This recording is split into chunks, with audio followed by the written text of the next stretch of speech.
जय हिंद प्यारे बच्चों, नमस्कार। स्वागत है आप लोगों को ये अपने चैनल बिहारी साइंस क्लासेस पे। तो स्वागत है आप सभी छात्र को इस चैनल पे। और आज की क्लास में हम लोग पढ़ने वाले हैं क्लास 12th केमिस्ट्री के कुछ ऐसे इंपॉर्टेंट वीवीआई ऑब्जेक्टिव क्वेश्चन जो सीधे आपको बिहार बोर्ड में पूछा जाएगा। ठीक है, जो 2025 में एग्जाम देने वाले हैं, यानी कि कुछ ही दिन परीक्षा के बचे हैं। ठीक है, जिसमें से ये क्वेश्चन पूरा का पूरा जो है हूबहू आपको देखने को मिलेगा। तो अगर इस क्लास को कर लेते हैं तो आपका बेहतर से बेहतर भी नंबर भी मिलेगा और आपको पूरा क्वेश्चन यहाँ से लड़ने वाला है। ठीक है, तो ये कम समय में ज़्यादा सब्जेक्ट की तैयारी हम लोग कराते हैं, तो आप लोग इस क्वेश्चन को पूरा करेंगे।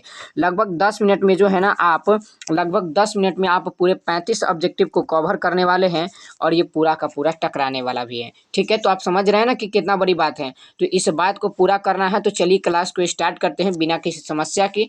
आप लोग इस क्लास को पूरा करेंगे, एक भी क्वेश्चन को मिस ना करेंगे। अगर एक भी क्वेश्चन को मिस करते हैं तो आप अपना समझिएगा कि आपका नंबर इधर उधर हुआ। तो ठीक है, चलिए तो आइए क्लास को स्टार्ट करते हैं। सबसे पहला क्वेश्चन है कि कौन अनुसंख्यक गुण नहीं है, यानी कि अनुसंख्यक गुण नहीं पूछा है। तो नहीं है इसमें से कौन? आपका ऑप्शन नंबर सी जो देख रहे हैं, वाष्प दाब जो है ना, ये आपका नहीं है, आपको याद रखना है। ठीक है, आइए अगला क्वेश्चन आपका है कि इनमें से कौन राशि तत्व द्वारा प्रभावित नहीं होता है। तो इनमें से जो नहीं होता है ना भाई जी, ये आपका ऑप्शन नंबर बी होगा। मोलरता जो होता है ना, ऑप्शन नंबर बी, यही आपका नहीं होगा, आपको इसे याद रखना है। ठीक है, चलिए अगला है कि कौन अर्ध पराग में झिल्ली से निकले जाते हैं जी। तो कौन है इनमें से जो अर्ध पराग में झिल्ली से निकल जाते हैं? तो प्यारे छात्र, ये आपका होगा option number A is right जवाब। अगला क्वेश्चन को आप देखिएगा। अगला क्वेश्चन आपका कहता है कि शुद्ध जल की मोलरता होता है। शुद्ध जल की जो मोलरता होती है क्या होती है? ठीक है, तो ये जो होती है ना प्यारे छात्र, ये आपका ऑप्शन नंबर ए होगा, यानी कि 55.6 होता है। ठीक है, चलिए अगला क्वेश्चन पे आप लोग आएंगे कि किसका हिमांक अवनमन अधिकतम होगा, यानी कि इनमें से किनका हिमांक अवनमन जो होगा ना प्यारे छात्र सबसे अधिक होगा। तो ये होगा आपका option number A is right जवाब, आपको इसे याद रखना है। ठीक है, चलिए अगला क्वेश्चन है कि मोलरता को प्रतीक किया जाता है। तो ये किसमें प्रतीक किया जाता है? ठीक है, तो ये किया जाता है मोल बटे किलोग्राम में। ठीक है, यानी कि option number C is right जवाब, आपको इसे याद रखना है। अगला कि प्रथम कोटि अभिक्रिया वेग स्थिरांक की इकाई है। प्रथम कोटि के पूछा है, तो प्रथम कोटि के जो होगा प्यारे भाई, option number B is right जवाब। चलिए अगला क्वेश्चन पे आप लोग बढ़िएगा। अगला क्वेश्चन है कि कौन आयन जलीय घोल में सबसे अधिक अस्थायी है। तो सबसे अधिक पूछा है, तो सबसे अधिक जो होगा आपको याद रखना है। ये बहुत ज़्यादा इंपॉर्टेंट सवाल है जी। ठीक है, ये बहुत ही ज़्यादा इंपॉर्टेंट सवाल है और ये क्वेश्चन कई बार आपको बोर्ड एग्जाम में भी देखने को मिला है। ठीक है, तो आप लोग बताइएगा कि इसका सही जवाब क्या होगा। आप थोड़ा माइंड में सोचिए, इसके बाद जो है ना हम आप लोगों को बताने जा रहे हैं इसका आंसर, और ये आपका होगा option number A is right जवाब। चलिए भैया आप लोग बढ़ते हैं, आप लोग के साथ जो है ना हम लोग आगे बढ़ते। सॉरी, इसका जो आंसर होगा ना भाई, इसका आंसर बी होगा। ठीक है, आइए अगला क्वेश्चन आपका ये है। अगला है कि कौन ताप पर निर्भर करता है। तो ये जो ताप पर जो निर्भर करता है ना भाई, ये मोलरता जो है ना, यही आपको ताप पर निर्भर करता है। अगला क्वेश्चन है कि टिंडल प्रभाव किस में पाया जाता है। ये बहुत इंपॉर्टेंट सवाल है, टिंडल प्रभाव किस में पाया जाता है। तो ये सॉल्व में पाया जाता है। ठीक है, चलिए अगला क्वेश्चन को आप लोग के साथ यहाँ पे बताते हैं कि कोलाइडी विलियन में कोलाइडी कणों का आकार होगा। तो कोलाइडी कणों का जो आकार होता है, ठीक है, ये कोलाइडी कणों का आकार ऑप्शन नंबर ए होगा, आपको इसे याद रखना है। ठीक है जी, चलिए अगला है कि निम्नलिखित में किस धातु का निष्कर्षण मैक अर्थात विधि से होता है। तो ये जो होता है ऑप्शन नंबर ए होगा, एजी को। ठीक है, चलिए अगला क्वेश्चन पे हम लोग बढ़ जाएंगे, आप लोग भी थोड़ा आगे आएंगे। अगला है कि लवण सेतु में KCl प्रयुक्त है क्योंकि, यानी कि लवण सेतु से आपको क्वेश्चन एकदम आएगा ही आएगा, आपको भूलना बिल्कुल भी नहीं है। ठीक है, तो ये आपका ऑप्शन नंबर सी होगा, डी होगा। अगला क्वेश्चन को देखिएगा। अगला है कि दूध है, दूध क्या है? ठीक है, तो दूध जो है ना भाई साहब जी, ये आपका होगा जल में परिक्षेपित वसा होता है दूध। ठीक है, आपको याद रखना है। अब बताइए, दूध में पानी मिला दीजिएगा तो पता चलेगा? नहीं चलेगा, यानी कि वो जिस तरह से रहेगा भाई उसी तरह में घुल मिल जाएगा, है कि नहीं। आइए अगला क्वेश्चन को देखिए। अगला है कि किसी गैस के ठोस सतह पर अधिशोषण की मात्रा निर्भर है। तो अधिशोषण की मात्रा जो निर्भर होता है, ठीक है, ये होता है आपका उपयुक्त सभी में, यानी कि ऑप्शन नंबर डी इज बिल्कुल राइट जवाब। चलिए अगला क्वेश्चन पे हम लोग बढ़ते हैं, आप लोग भी इस पे ध्यान दीजिएगा सभी छात्र जी। अगला है कि कौन सी धातु प्राकृतिक में उपयुक्त अवस्था में पाई जाती है, प्राकृतिक प्रयुक्त अवस्था में पाई जाती है, तो ये आपका होगा ऑप्शन नंबर डी इज बिल्कुल राइट जवाब। अगला क्वेश्चन पे हम लोग बढ़ते हैं।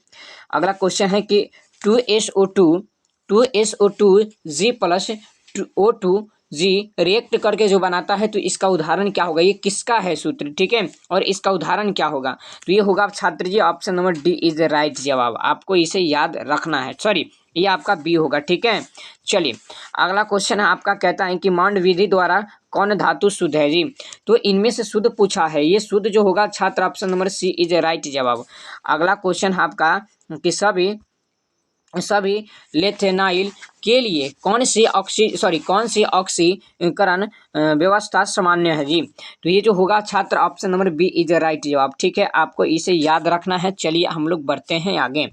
अगला है कि इनमें से कौन प्यूरिन व्युत्पन्न है जी, तो ये होगा आपका option number B is right जवाब। यह भी क्वेश्चन कई बार एग्जाम में देखने को मिला है, ठीक है। अगला है कि द्रव में किसी द्रव का परिक्षेपण क्या कहलाता है, द्रव में किसी भी द्रव का परिक्षेपण जो होता है उसे हम लोग क्या कहते हैं, तो उसे जो हम लोग कहते हैं ना पायस कहते हैं, और पायस से क्वेश्चन आप देखिएगा प्रीवियस ईयर क्वेश्चन में पूछा भी गया है। आइए अगला है कि ब्राउनी गति का कारण क्या है, ब्राउनी गति बहुत इंपॉर्टेंट सवाल है जी, बहुत इंपॉर्टेंट सवाल, ये कई बार एग्जाम में पूछा गया सवाल है, ठीक है। चलिए तो ये आपका होगा भाई ऑप्शन नंबर जो होगा बिल्कुल राइट जवाब। चलिए ये बहुत इंपॉर्टेंट सवाल है छात्र जी, ये आपका ऑप्शन नंबर सी होगा, ठीक है। चलिए अगला क्वेश्चन पे हम लोग बढ़ते हैं कि आयन का स्कंद प्रभाव निर्भर करता है, तो ये जो निर्भर करता है किस पे निर्भर करता है, तो ये करता है भाई साहब संयुक्ता तथा आवेश के चिन्ह पर, ठीक है, ऑप्शन नंबर जो होगा बी इज राइट जवाब। अगला क्वेश्चन आपका है कि ठोस पदार्थ पर द्रव का परिक्षेपण कहलाता है, ठोस पदार्थ पे पूछ रहा है, तो ठोस पदार्थ पे जो इसका परिक्षेपण होता है जल होता है, ठीक है, option number B is right जवाब। अगला कि द्रव विरोधी कोलाइडी होता है जी, होते हैं क्या चीज के होते हैं, तो ये होते हैं भाई साहब अनुक्रमणीय, ठीक है, यही होगा आपका। अगला है कि दूध का उदाहरण क्या होगा, दूध का उदाहरण क्या होता है जी, तो दूध का जो उदाहरण होगा ऑप्शन नंबर बी होगा पायस का, ठीक है। चलिए पायस जो होता है ना यही दूध का उदाहरण होता है। अगला है कि अधिकांश प्रतिक्रियाओं के लिए ताप गुणांक किसके बीच होता है जी, तो ताप गुणांक जो होता है आपको ये याद रखना है, बहुत इंपॉर्टेंट सवाल आपका जो है ना 2 एवं 3 में होता है, ठीक है। चलिए अगला है कि इनमें कौन फेरिक हाइड्रोक्साइड के कोलाइडी विलयन के स्कंद में सबसे अधिक प्रभावित है, तो सबसे अधिक जो प्रभावित है option number D is right जवाब।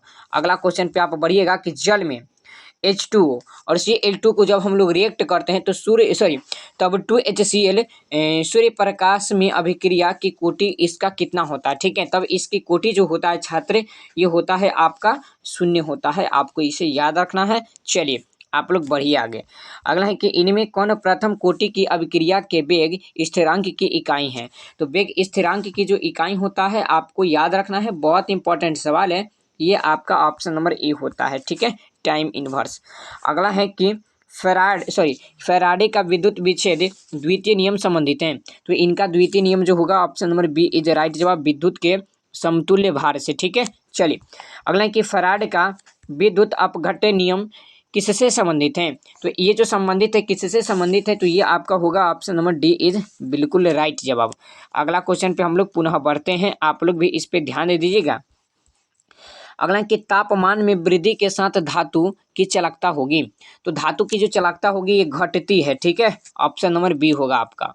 अगला क्वेश्चन आपका है कि प्रबल वैद्युत अपघट्य की चालकता होगी, प्रबल पूछा है, तो प्रबल जो होगा ना ये ऑप्शन नंबर ए होगा। और आज के लास्ट क्वेश्चन पे हम लोग चलते हैं कि कौन एक अवरोधक है, कौन इनमें से है जो आपका एक अवरोधक है, तो ये जो आप देख रहे हैं ना यही आपका एक अवरोधक है।